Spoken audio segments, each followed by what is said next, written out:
Now we would like to call upon Mr. Sai Deepak. I'm grateful to the organizers for having made the impossible possible through the composition of the panels. As I understand, the topic says that the House believes that judicial appointments must have legislative interference.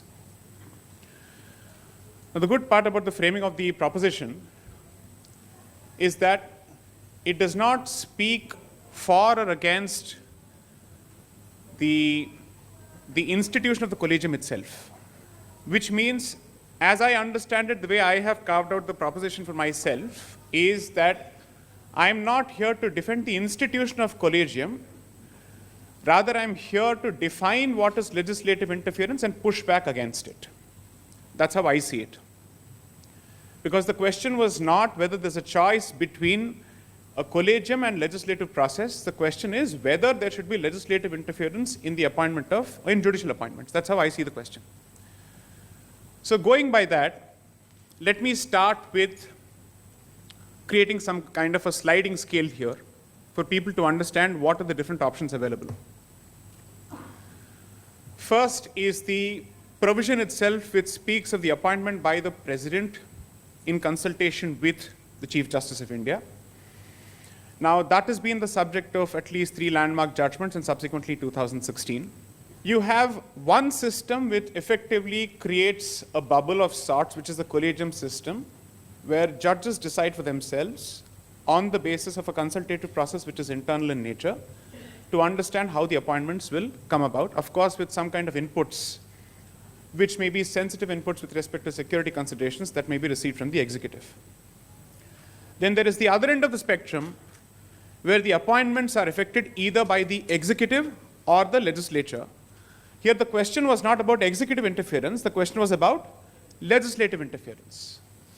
And therefore we are not on the question of whether political parties or the government of the day shall have the right to appoint or make judicial appointments. It's a legislative interference. Now that we have struck a distinction between the executive and legislature, the next question would be, what is interference here? My sense is interference would be not the right to vote, but the right to veto. If the legislature has the final word on judicial appointments, then that becomes interference in my submission, which is to say, what would that bright red line be, which if crossed would translate or transgress into interference? So you have consultation, you have concurrence. Where do you think interference falls within which basket? I would say concurrence, which is if you can't take a decision with respect to a judicial appointment without the concurrence of the legislature, that would, in my view, become interference. Now, this is a matter of semantics. Let's go a step behind, which is the meta question, which is, what is it that you're trying to protect? Are judicial appointments the only sui generic form of appointments which are envisaged within the Constitution? Are there no comparable positions within the Constitution itself? For instance, the Election Commission, the Chief Election Commissioner. The Chief Election Commissioner, as T.N. Seshan rightly pointed out, the legendary Al Seshan pointed out once, and he himself called himself that, and therefore no offense is meant here, which is that he was an employee of India, but not the government of India. And therefore, he struck a very clear distinction between the state and the entity, the body politic. I would submit that whether it is the Chief Election Commissioner or judicial appointments, in particular to the higher judiciary, would therefore fall in largely similar baskets, if not identical. Therefore, if you wish to understand what should be the position with respect to the appointment of judges to the higher judiciary, you cannot do so without understanding what is the Supreme Court's latest take with respect to the appointment of the Election Commissioner, wherein some kind of a broader process has been conceived of. I would be in support of a position which preserves judicial independence with respect to the final say, subject to inputs being taken from both sides of the aisle, the Treasury as well as the opposition. That's how I would go about it. One of the reasons that I would believe that this is the best way to preserve judicial independence is if you have ever been a litigant or a litigator, the behemoth in the room, if there happens to be an opposite party, and if it happens to be the state, is always the state. The state, if you look at the statistics, the state is actually the most litigious entity in the country, going by any number of studies, including the national litigation policy. And when the bargaining power between two parties is practically non-existent, I would expect that you offset that difference in bargaining power by ensuring maximum possible neutrality of the person who operates or who sits in that particular position. There are two ways that you can look at this particular issue, and I hope that the audience considers what I'm trying to say. You can either look at this particular issue through your respective political lenses, in terms of who's in power and who the bench is against, or you can put yourself in the shoes of a litigant or a litigator and ask yourself, are you not better off having a neutral person regardless of who is in power, as opposed to loading the dice depending on the dispensation of the day, or the ideology of the day, or the favorable winds of the day? That's the larger question.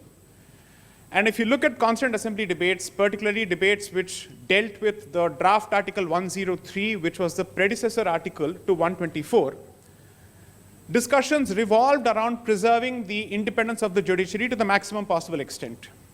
And I'm going to say something which could sound classist, elitist, so on and so forth, but nevertheless, I think at least somewhere we must have the ability to speak the truth, and the spade must be called a spade. You are not in a position to compare yourself with an America, New Zealand, Australia, or any of these countries, not yet. I'm sorry to say that.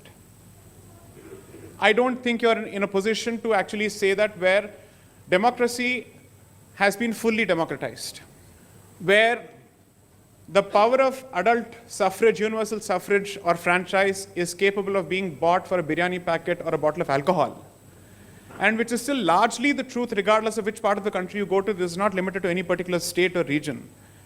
I believe that this is a fairly pan-India phenomenon. There, I think, is unity in diversity.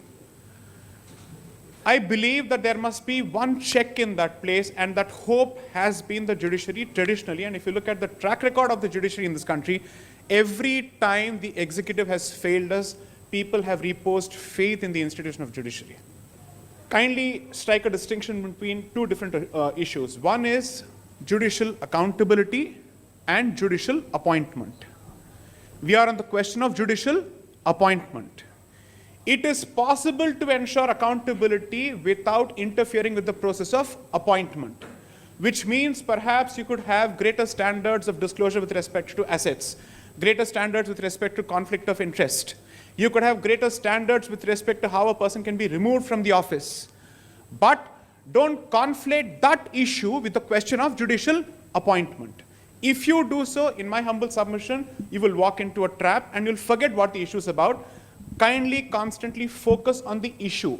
The three central words would be judicial appointment and legislative interference, 4 words. So don't conflate the legislature with the executive. Don't conflate appointments with accountability. So, thank you. There we go.